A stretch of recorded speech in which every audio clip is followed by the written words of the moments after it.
너희 모든 나라들아 여호와를 찬양하며 너희 모든 백성들아 그를 찬송할지어다. 우리에게 향하신 여호와의 인자하심이 크시고 여호와의 진실하심이 영원함이로다. 할렐루야.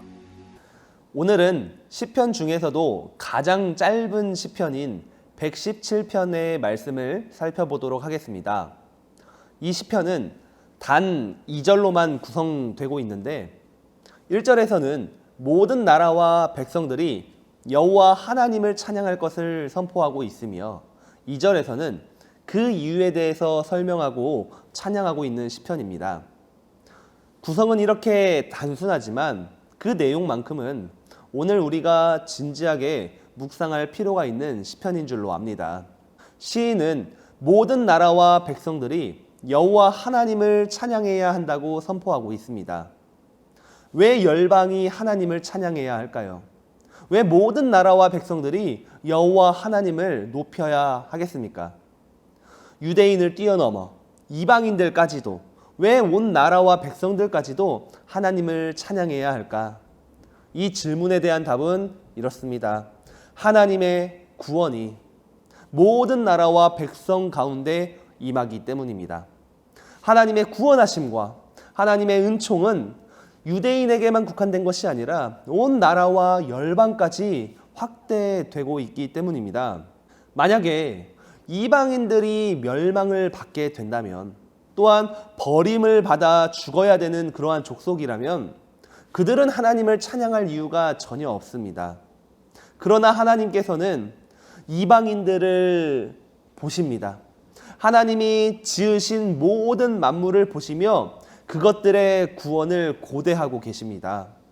그들을 살리시고 그들에게 하나님의 은총을 허락하심으로 그것들로부터 찬양을 받기를 원하시는 것, 바로 하나님은 온 나라와 열방 가운데에 찬양을 받기에 합당하신 주님이십니다.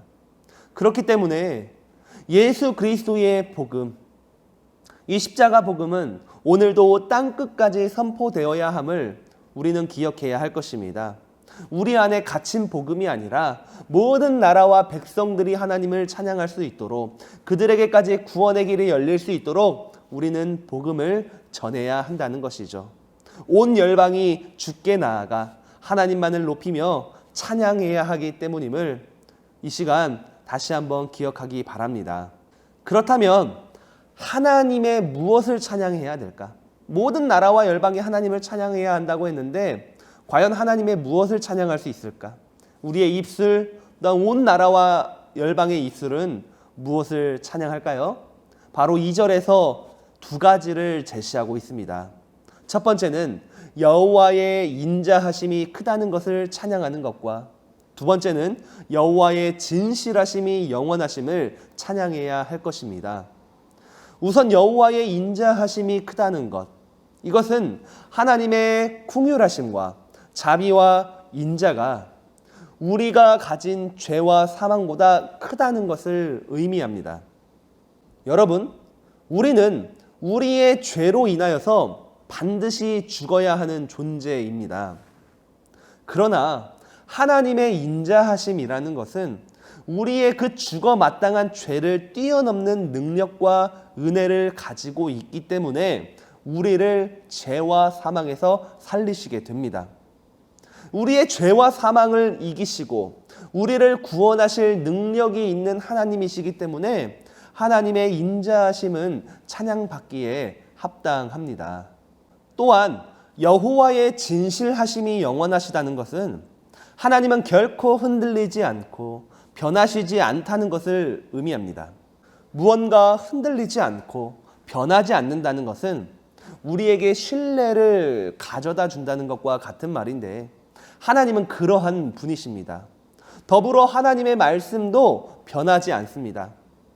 아무리 긴 시간이 흐르고 시대가 변하고 세월이 흘러도 하나님의 말씀, 또한 우리를 향한 하나님의 약속은 바뀔 수가 없습니다.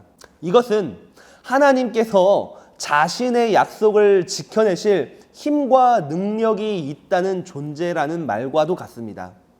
하나님 자체가 변하지 않는 신실하신 하나님이시지만 동시에 하나님은 그것을 지켜내실 힘과 능력이 있다라는 것이죠. 자신의 말을 지켜낼 수 있는 힘과 능력. 그래서 흔들리지 않고 변하지 않는 하나님은 우리를 마땅히 구원하실 수 있는 유일하시며 참된 신이라고 할 수 있습니다. 이처럼 시인은 여호와의 인자하심이 크기에 진실하심이 영원하시기에 모든 나라와 백성이 하나님을 찬양할 것을 고백하고 있습니다. 찬양받기에 합당하신 하나님은 오늘도 우리의 구원을 위해서 인자하시고 진실하심으로 우리에게 다가오십니다. 따라서 오늘 우리의 찬양의 대상, 그리스도인의 유일한 찬양의 대상은 하나님 한 분이시며 우리의 고백은 그러한 하나님을 높여드리는 것, 하나님의 영광을 올려드리는 것, 그것 하나뿐이라는 것을 기억하시기 바랍니다. 마지막으로 사도 바울의 고백을 살펴보면서 오늘 시편의 말씀을 정리하고자 합니다. 빌립보서 2장 9절에서 11절 말씀인데요. 이러므로 하나님이 그를 지극히 높여 모든 이름 위에 뛰어난 이름을 주사 하늘에 있는 자들과 땅에 있는 자들과 땅 아래에 있는 자들과 모든 무릎을 예수의 이름에 꿇게 하시고 모든 입으로 예수 그리스도를 주라 시인하여 하나님 아버지께 영광을 돌리게 하셨느니라. 오늘 하루도 시인의 고백과 사도 바울의 고백을 기억하시면서 우리의 입술과 우리의 삶은 오직 주님만을 높이며 주님만을 찬양하는 복된 성도의 삶이 되기를 간절히 소망합니다. 아멘.